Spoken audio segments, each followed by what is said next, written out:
अस्सलाम वालेकुम नाज़रीन, सिंध टेलीविजन न्यूज़ जे पारां मां आहियां जो मेज़बान फ़याज़ नाइट। नाज़रीन, अॼोके हिन ख़सूसी नशिस्त में असां सां गॾु अमेरिका जे शहर ह्यूस्टन जा मेयर जेके आहिनि सिल्वेस्टर टर्नर साहब असां सां गॾु आहिनि। अचो त उन सां गुफ़्तगू कयूं। सिल्वेस्टर ह्यूस्टन सिटी जेको आहे उहो कराची शहर जो सिस्टर सिटी बि आहे। ॿई सिस्टर सिटीज़ काउंट थींदा आहिनि। उन हवाले सां अॼोको जेको इंटरव्यू हूंदो उहो कराची जे शहरनि जे लाइ बि ऐं सिंध जे मजबूरी तौर ते जेको असांजो लोकल गवर्नमेंट जो सिस्टम आहे उन जे लाइ काफ़ी काराइतो लाभाइतो साबित थींदो। Hello sir. Hello. Thank you very much for your time for this interview. As you know, I'm from Karachi. First of all, I would like to know what is the concept of sister cities? That means cities where there are a number of similarities, things that we have in common, where we kind of share those commonalities, whether they be in cultural exchanges, education, the healthcare delivery systems, energy. You know, the two cities have a lot in common, and we can share quite a bit with one another. And Karachi happens to be the sister city to Houston, and Houston is the sister city to Karachi. So let us talk about the local government system in the Texas. Okay. How it works, what kind of powers are to the state government and what kind of powers have the city government? Well, in the city of Houston, it's a strong form of mayor governance. We have the mayor, and then we have 16 members of city council. 16? 16. Yes. So there are a total of 17 of us, 16 plus one, the mayor. The mayor makes all the appointments to department heads. You know, I name the department heads. They are confirmed by the city council members. The mayor sets the agenda. The mayor is responsible for putting forth the budget. Okay. So pretty much it's a strong form of mayor concept. We don't have a city manager. I am the city manager. So I am the CEO, the city manager for the city of Houston. Look at it pretty much like a corporation, and I'm the CEO. Okay, so you work as the president of the United States works, that he sets the budget, he sets all the agenda, and he nominates the officials. So he names all his cabinet members. He puts forth the budget, you know, for Congress to consider. So on the municipal level, you can say it's similar as a model to that of the president, but on the municipal city level. So what is the distribution formula between the city mayor and the city council? Well, the mayor pretty much is the CEO, the manager for the city. The city council, they pretty much serve as in like an advisory sort of role, you know, but they vote on the budget. They vote on many of the department heads, you know. When I put forth their names, you know, they confirm or don't confirm, but they serve a very advisory role. And then we have what we call, some city council members come from certain geographical districts, you know, and then there are 5 city council members that are chosen at large. So I run at large, for example. The mayor is voted on by everybody in the city. 5 of the 16 council members are council members at large, and they are voted on by everyone in the city. And then you have 11 council members that come from single member districts. And the council members council has the power to reject the nominations of the mayor. Is it so or not? They can. Very seldom do they reject the nomination of the mayor. But they have the power. But they do. Legally they have the power. They have the power. They can say no. Yes. Okay. Same thing on the budget. The mayor submits the budget, and then it's the council members who vote yes or no on the budget, and they can provide amendments, you know, to be considered to be included as a part of the budgetary process. What about no confidence? If the council have no confidence about the mayor, do they have the powers or not? No, we don't do that. If you don't have any confidence with the mayor, the next time that the mayor runs, you can vote the mayor, you know, out, you know. And in the city of Houston, the mayor can serve up to 2 4-year terms. Same as the president serves. Same as the president. That is correct. Now, I am the first mayor serving in a 2 4-year terms. Before I became mayor, the previous mayors were limited to 3 2-year terms. I see. And so, but that we found that system didn't work too well, because when you're running in a 2-year term, it's like you're governing 1 year and you're campaigning the second year. So it's kind of hard to manage. But 2 4-year terms, it gives the mayor just enough time to plan, to implement your plans, and then you run for a second term, just like the president. Who decides that this council or this mayor will have the 4-year term? Or 4-year term? Yes. The people of the city of Houston. It was put on the ballot as a referendum. I see. Should we should we now impose or implement a 2 4-year term? And the people of the city of Houston said yes. So the people voted for it. So what kind of, on which issues or which subjects you can go to the people? Is there any limitations, or you can go to the people on every issue? To the extent you go out and get a certain number of signatures, petitions, you can petition a matter to be placed on the ballot for the people to consider. You can do that.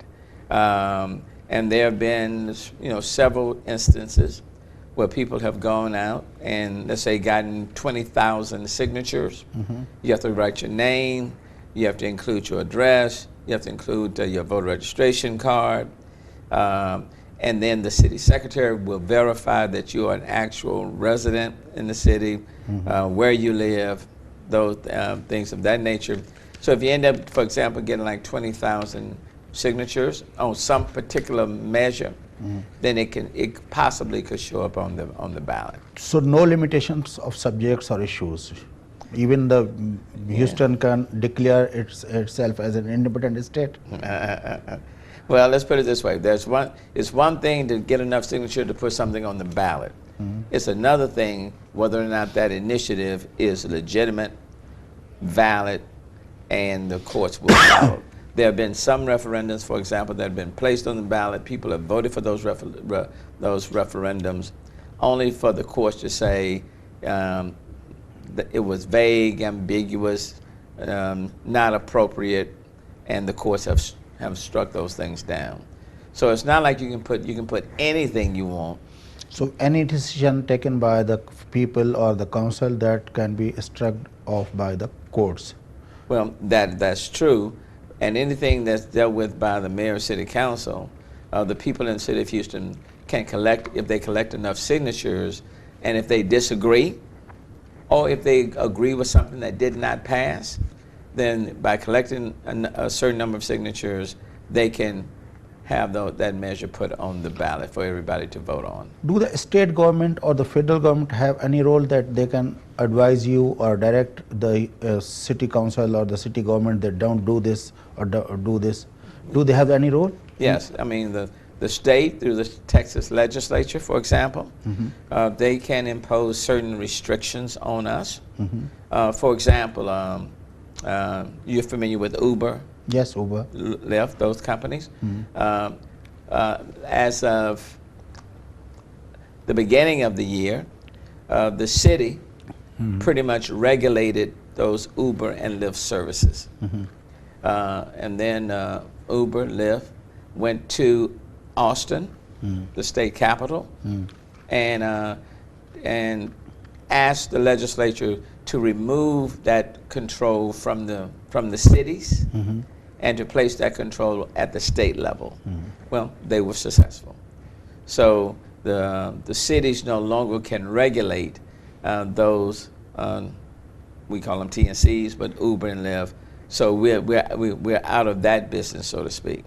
So but there are a lot of things that the state can do that can have a direct impact on cities in the state of Texas. So the system which is working in Houston, that works all over in Texas, or every city has their own system? Every cities have their different system.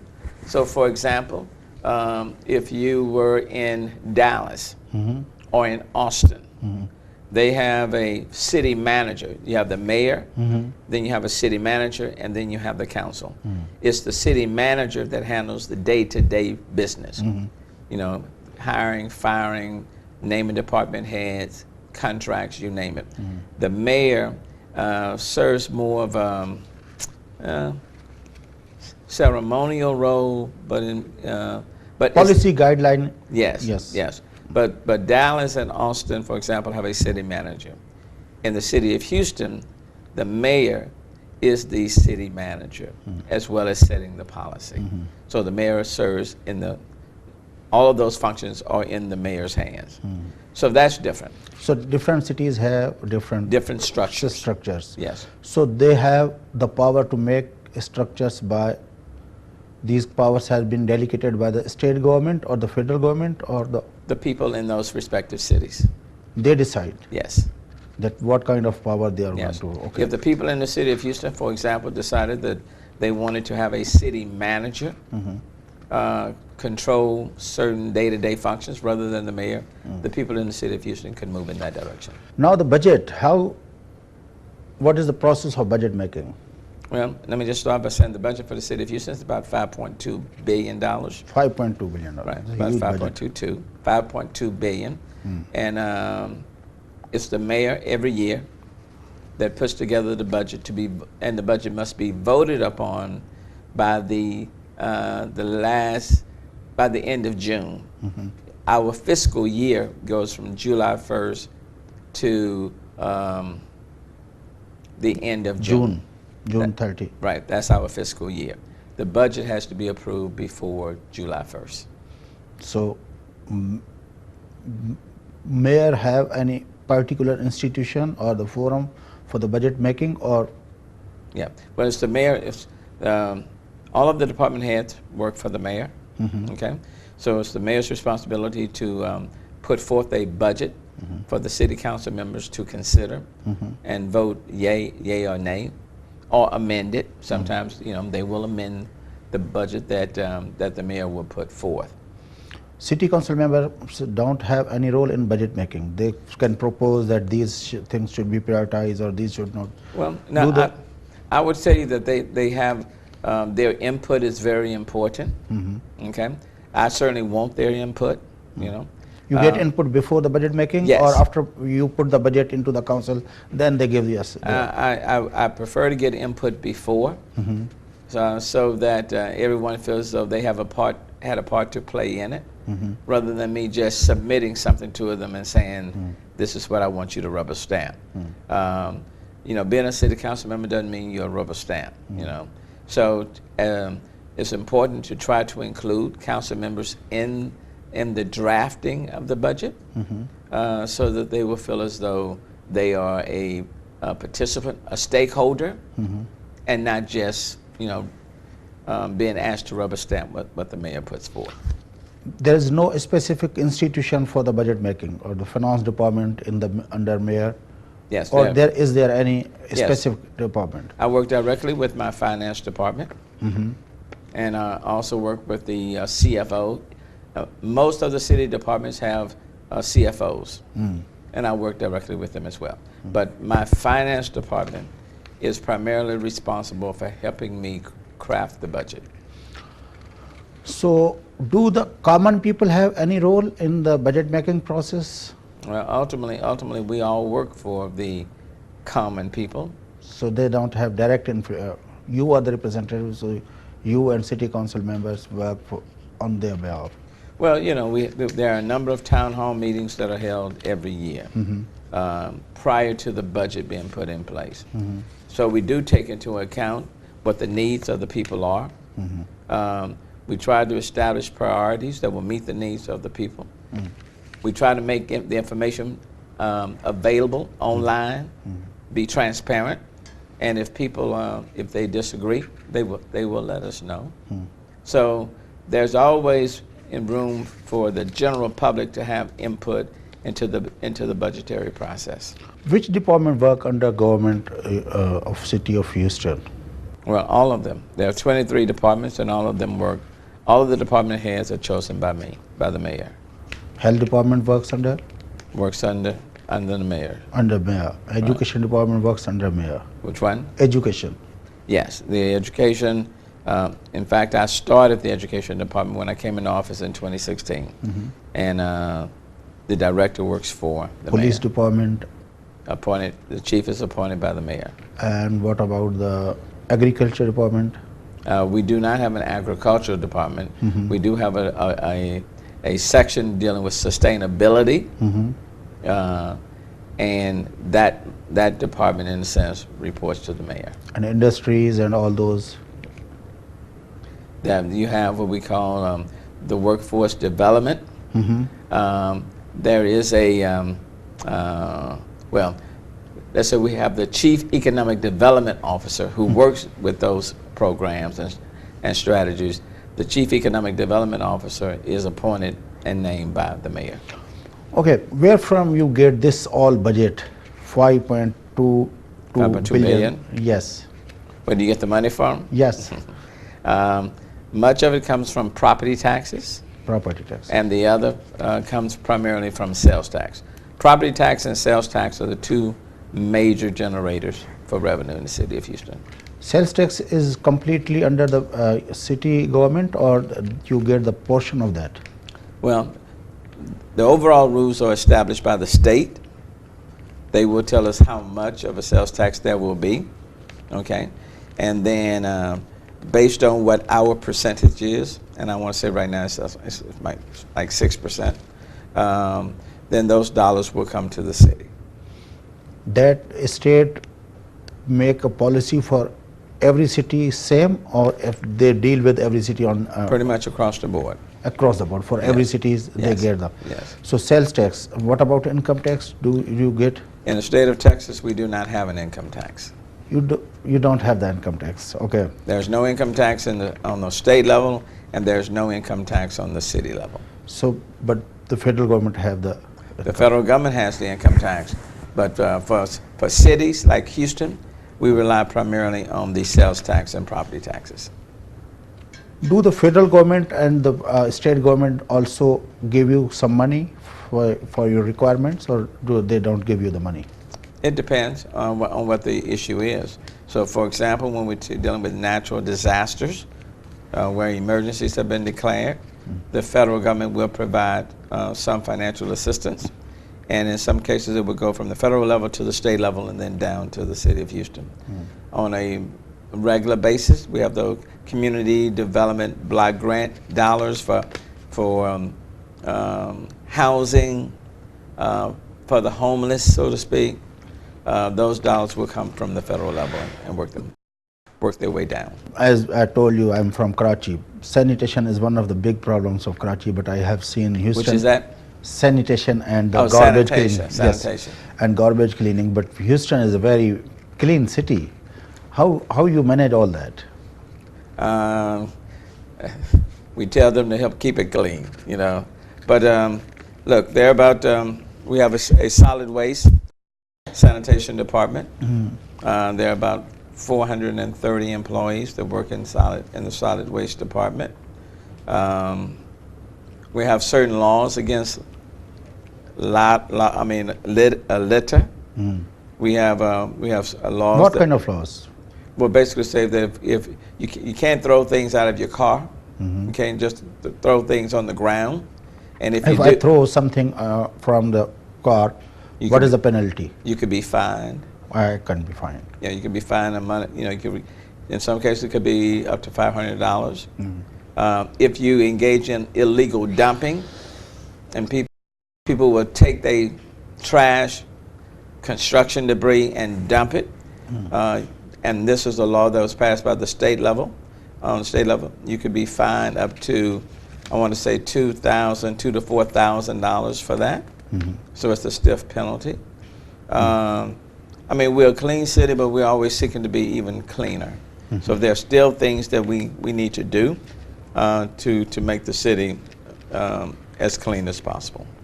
But only 430% can clean this whole city. How it is possible? Well, it used to be a lot more, but with the use of technology, innovation, we're able to reduce the workforce. And so those 430 do an outstanding job with, their trucks. The technology is important. There was a time when each truck had like 2 people, well, 3, the driver and then 2 others, and then the driver would go down the street, 2 of the individuals would hop off the truck, pick up the trash and put it in. But now 1 driver, and then with technology, automation, the truck has an arm that literally can go pick up the can, empty the can, and put it back down. So where we used to have 3 employees per truck, now we only need 1. Thank you very much, Mr. Turner, for your time and for your all explanations. This is really very valuable information. Well, look, thank you for having me. Tell the people in Karachi and Pakistan that we said hello. I certainly want to acknowledge the Consul General who's here. She's been very, very helpful, and I appreciate the support. And then I look forward one day soon to visiting Pakistan. Yes, we will welcome you there in Karachi especially. Thank you. Thank you much. Thank you.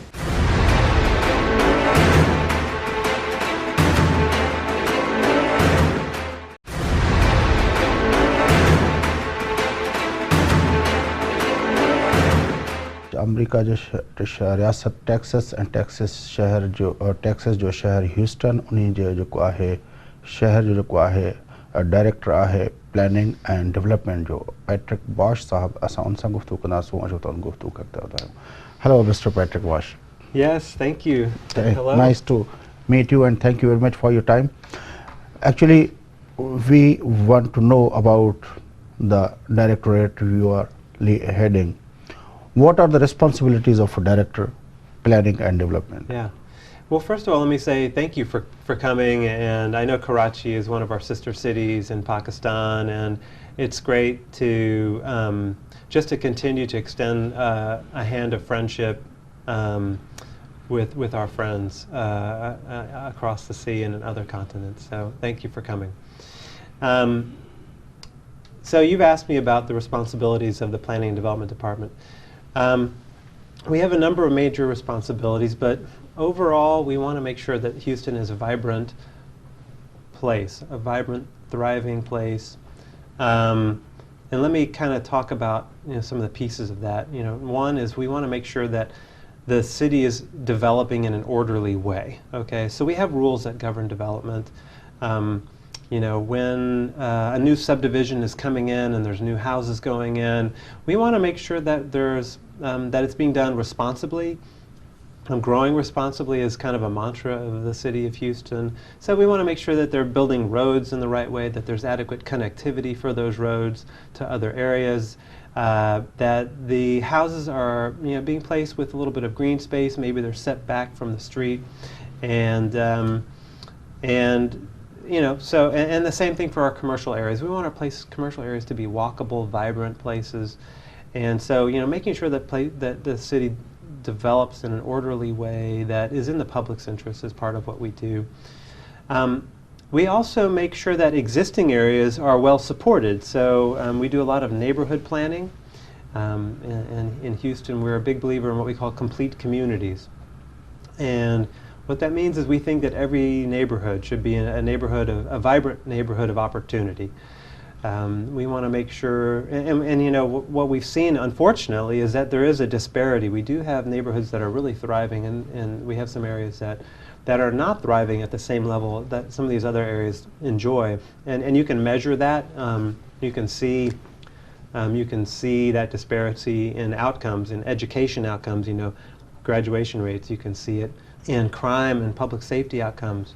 You can see it in issues like maintaining your lots and weeds and dumping. And so, there are things that we're trying to do to support neighborhoods that maybe need a little extra help and partnership. And so we're really committed to that. We do historic preservation.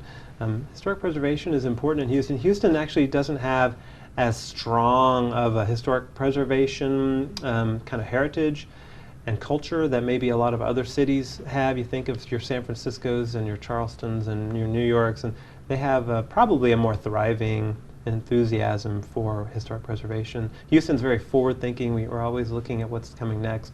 But we also think that preserving our history is an important part of what we do. And so we actually have, in our department, the Planning Development Department, we manage a historic preservation program. We actually have 22 historic districts in Houston where we kind of oversee the development there and try to make sure that we're encouraging the history to be preserved a bit. We do transportation planning. So, we want to make sure that we have a well-connected city. That's important for our economy. It's important that people can move. It's important for quality of life. So we do what we call systems level transportation planning. So that's your bike plan. We just updated our Houston bike plan last year. We're excited about implementing that.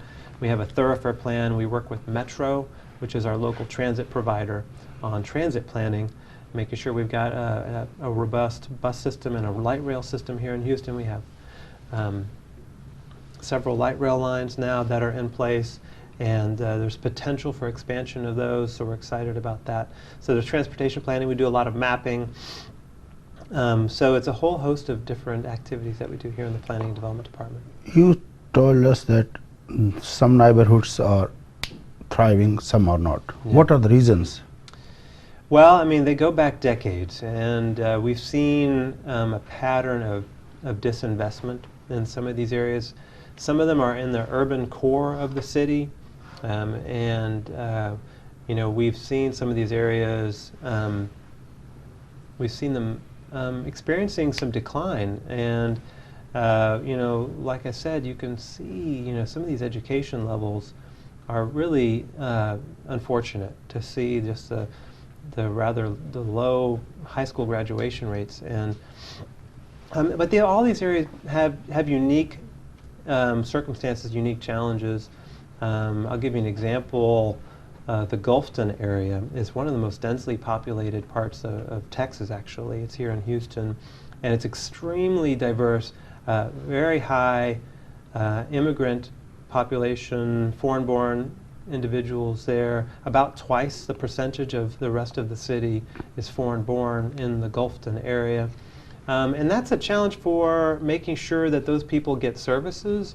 A lot of individuals that are there may not be comfortable or have the means to identify, for example, how to get health care. So we've got to find a way to reach out to those individuals and support them in unique ways. In the Acres Home area in Northwest Houston, we're seeing a lot of vacant lots. And of course, when you have a lot of vacant lots, that means you're going to find it harder to support retail options. We've seen the banks leave those areas. A lot of other grocery stores often are not there. So there is a need for more rooftops if we're going to attract more retail options. And of course, whenever you have those vacant lots, you do have a potential for other problems, other dumping and high weeds and other problems that affect quality of life in some of these areas. We've seen some crime problems in what we're calling the near north side. So that's been a challenge, and so there's a whole host of different issues that do go back decades, and of course there's a lot of just fundamental societal causes for these things, and what we're deciding here in the city of Houston is that the city should be really committed to helping support these neighborhoods in a proactive way. We understand that we can't fix these neighborhoods on our own.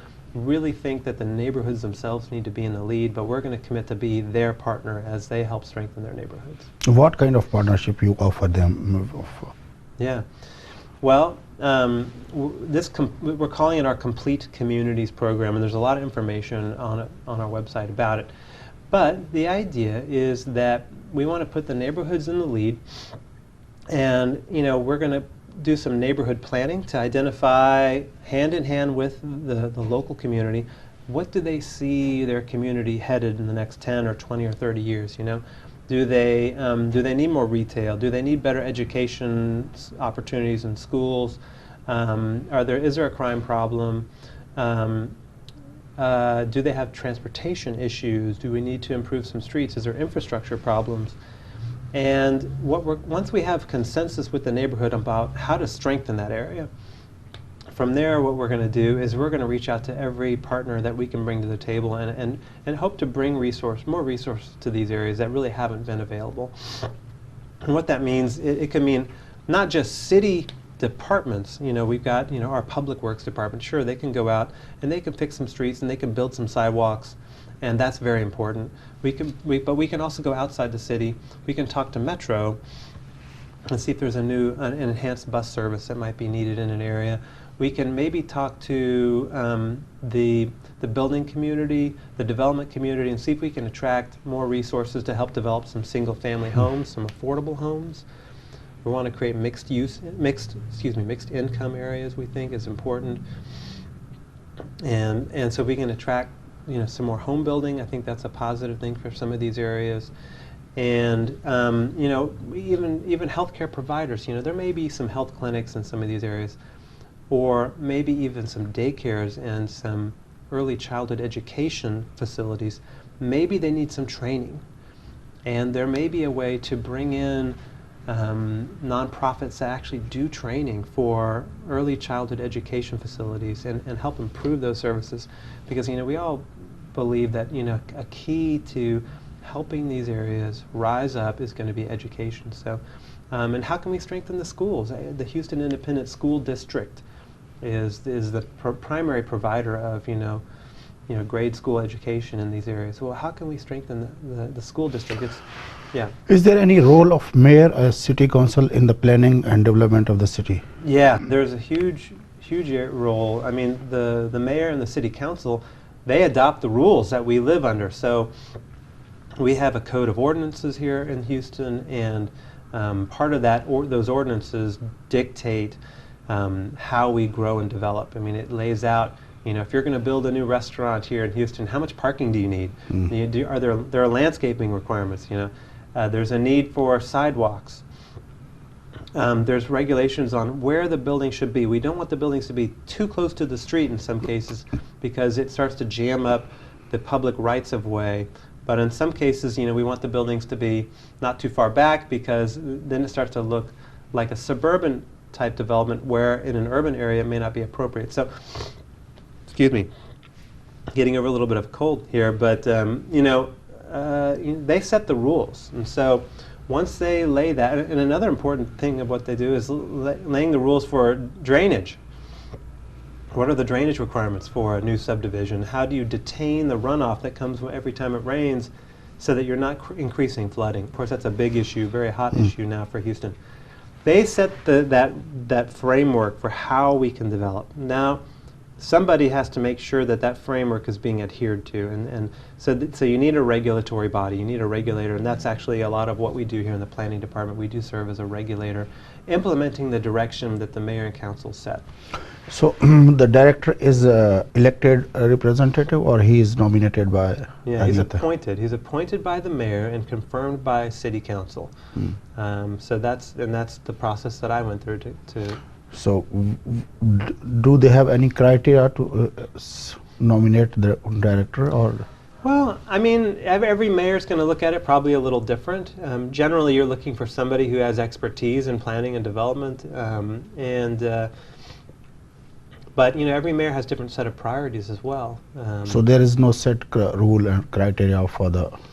I think there's some flexibility in identifying exactly who what qualifications are needed, but there's going to be some general criteria, and of course, when the job is posted, it's going to lay out some minimum requirements.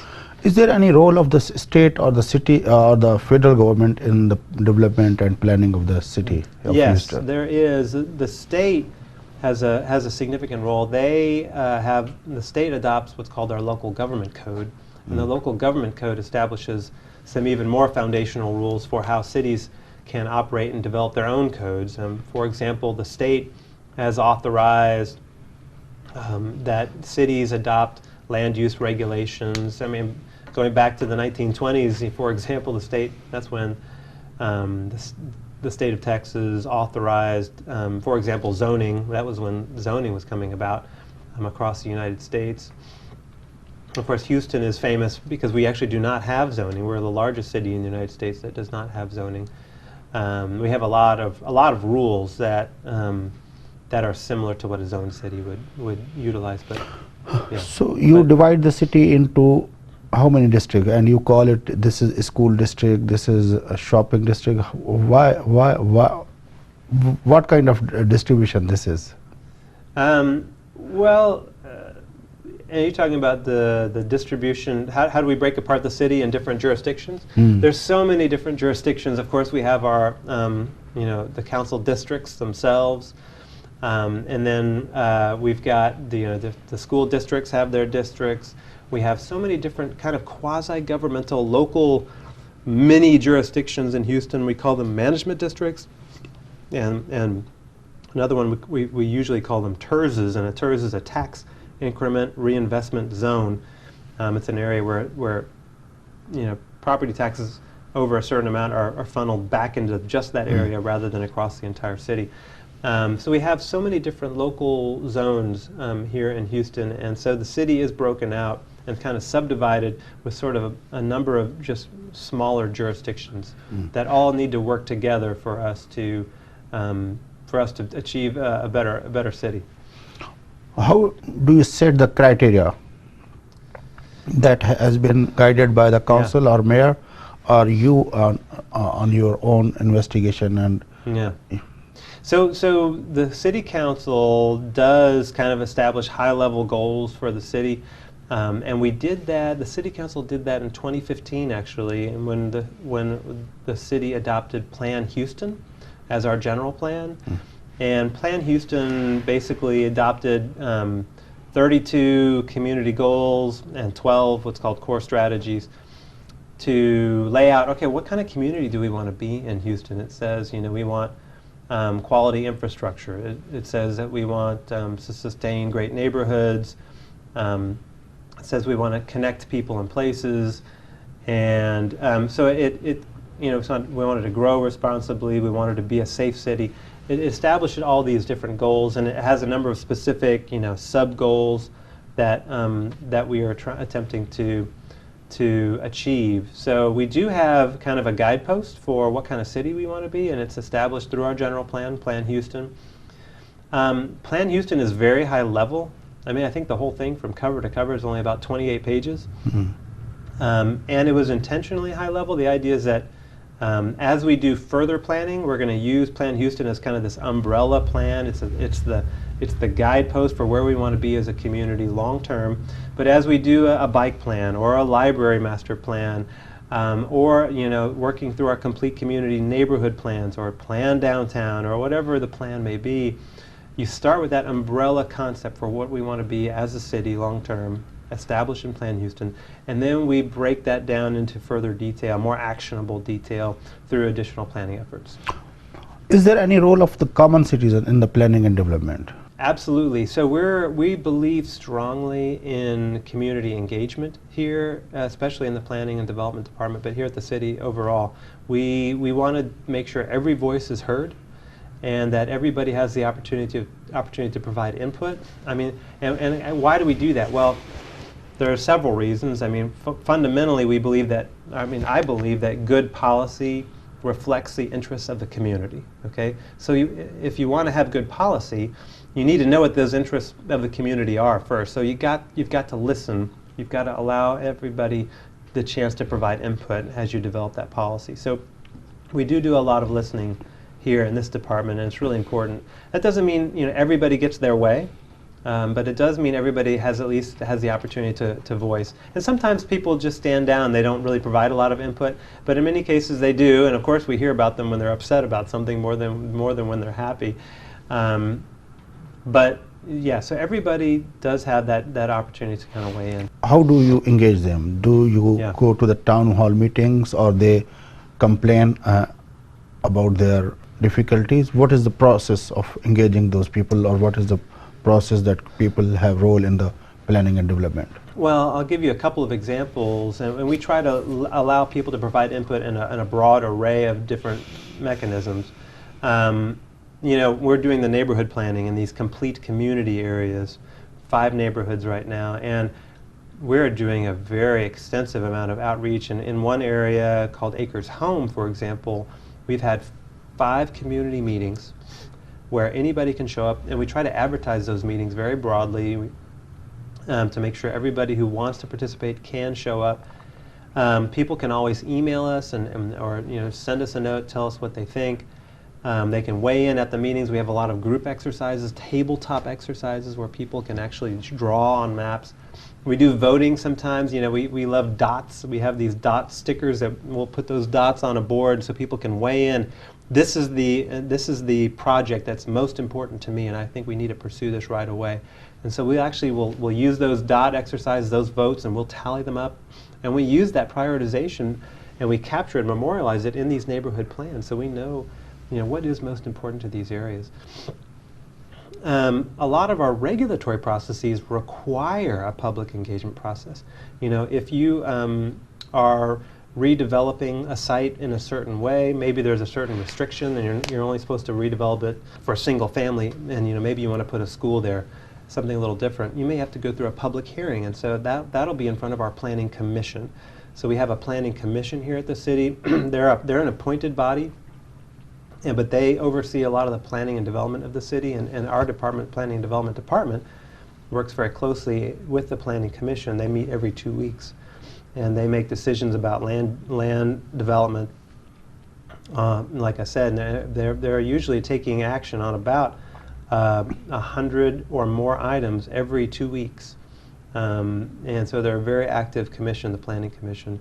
But public hearings required for a lot of those decisions.